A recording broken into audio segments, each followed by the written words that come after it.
আজকের ভিডিওতে আমরা জানবো প্রত্যেকদিন যদি আমরা 1 কোয়া করে রসুন খাই তাহলে আমাদের মতন যারা ইয়াং ছেলেরা রয়েছে তাদের প্রাইভেট পার্টে বা লিঙ্গের মধ্যে কি কি পরিবর্তন দেখা দেবে। জানতে চাইলে আজকের ভিডিওটা তোমরা অবশ্যই শেষ পর্যন্ত দেখো, আর তোমাদের কোনো প্রশ্ন থাকলে কমেন্ট করে দাও, সেখানে আমি তোমাদের 100% অবশ্যই রিপ্লাই দেবো।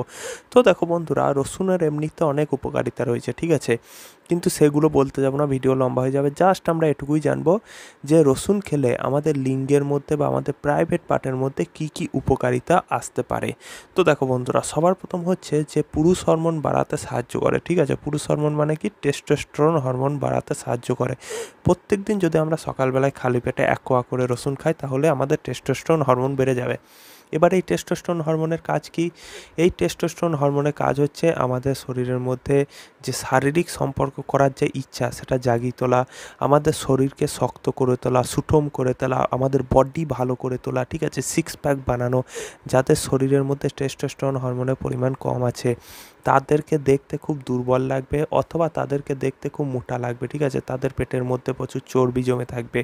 তো কিন্তু যাদের টেস্টোস্টেরন হরমোনের পরিমাণ বেশি তাদের শরীর খুব টাইট হবে, সুঠম হবে, ঠিক আছে, শক্তিশালী হবে, তাদের বডি ভালো হবে। 2 নাম্বার হচ্ছে যৌন উদ্দীপনা তৈরি করে, ঠিক আছে।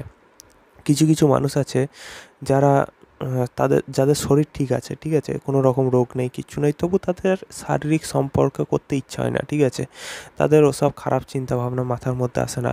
তো এই যৌন উদ্দীপনা তৈরি করতে চাইলে প্রত্যেকদিন সকালে খালি পেটে 1 কোয়া করে রসুন খাও, ঠিক আছে। রসুন খেলে তোমার শরীরের মধ্যে হিট বাড়বে এবং তোমার মাথার মধ্যে একটু ওই ধরনের নোংরা চিন্তাভাবনা, একটু রোম্যান্টিক চিন্তাভাবনা তৈরি হয়ে যাবে, যার ফলে তুমি তোমার স্ত্রীর সাথে অনবরত শারীরিক সম্পর্ক করতে চাইবে। তাই যাদের করতে মন হয় না তারা অবশ্যই রসুন খেতে পারো। 3 নম্বর হচ্ছে রক্ত চলাচল বৃদ্ধি করে। গোটা শরীরে রক্ত চলাচল বৃদ্ধি তো করেই বটে, তারই সাথে লিঙ্গের মধ্যে রক্ত চলাচল বৃদ্ধি করে দেয়, ঠিক আছে। আর লিঙ্গের মধ্যে যখনই রক্ত চলাচল বৃদ্ধি হবে তখন লিঙ্গ শক্ত হয়ে থাকবে। এছাড়াও লিঙ্গের যে ড্যামেজগুলো হয়েছিল সেগুলোও রিপেয়ার হয়ে যাবে। ড্যামেজ কীরকম? দেখো বন্ধুরা, যারা অতিরিক্ত হ্যান্ডেল মারে, ছোটোবেলায় যারা অতিরিক্ত হ্যান্ডেল মেরেছে বা অতিরিক্ত যারা শারীরিক সম্পর্ক করেছে তাদের কিন্তু অনেক সময় কী হয় যে লিঙ্গের রক্ত চলাচলের পরিমাণ কমে যায়, ঠিক আছে, লিঙ্গের মাংসপেশিগুলো ক্ষতিগ্রস্ত হয়। তো তখন যদি তারা প্রত্যেকদিন 1 কোয়া করে সকালবেলায় রসুন খেতে পারে, এবং তারই সাথে আর একটা কথা বলি, সেটা হচ্ছে সরিষার তেল দিয়ে, হালকা গরম সরিষার তেল দিয়ে যদি লিঙ্গটাকে আস্তে আস্তে টানতে পারে, হ্যাঁ, ওপর নিচে নামানো নয়, আস্তে আস্তে সামনের দিকে টানতে পারে, তাহলে তাদের লিঙ্গ কিন্তু খুব শক্ত হবে, লিঙ্গের আকারও কিছুটা বাড়বে, এবং তারই সাথে লিঙ্গের যে ড্যামেজগুলো হয়েছিল সেগুলোও কিন্তু রিপেয়ার হয়ে যাবে। 4 নাম্বার হচ্ছে বীর্য ঘন করতে সাহায্য করে, শুক্রাণুর সংখ্যা বাড়ায়। যাদের বীর্য খুব পাতলা, হ্যাঁ, খুব শুক্রাণুর সংখ্যা কম, তারা অবশ্যই তোমার রসুন খেতে পারে, ঠিক আছে। রসুন খেলেই বীর্য ঘন হয়ে যাবে, শুক্রাণুর সংখ্যা বাড়বে। 5 নাম্বার হচ্ছে শারীরিক সম্পর্কের সময় বীর্য ধরে রাখতে সাহায্য করে। দেখো, অনেক ছেলে আছে যারা শারীরিক সম্পর্ক করতে গিয়ে কী করে, 2-5 মিনিটে বেশি টিকতে পারে না, ঠিক আছে, এটাকে বলে ইরেকটাইল ডিসফাংশন। আশা করছি এটাই বলে ইংরেজিতে, যেটা বললাম উচ্চারণটা ভুল হতেও পারে।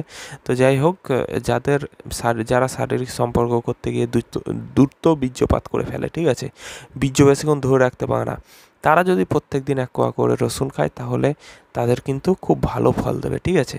তারা আস্তে আস্তে অনেক লম্বা সময় পর্যন্ত তার স্ত্রীর সাথে শারীরিক সম্পর্ক করতে পারবে। তবে বন্ধুরা, শেষ মুহূর্তে একটা কথাই বলবো তোমাদের, দেখো, রসুন এমনি এমনি খেতে গেলে তোমাদের খুব গন্ধ লাগবে, ঠিক আছে। রসুন খাওয়ার একটা বিশেষ প্রক্রিয়া আছে।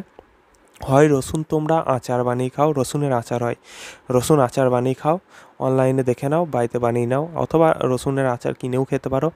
আর একটাভাবে খেতে পারো, সেটা হচ্ছে তোমার টক দইয়ের মধ্যে রাত্রিবেলায় 1-2 কোয়া রসুন ডুবিয়ে রেখে দেবে, ঠিক আছে, সকালবেলায় ওই রসুনটা খাবে, ওই রসুনের মধ্যে কোনো রকম গন্ধ থাকবে না।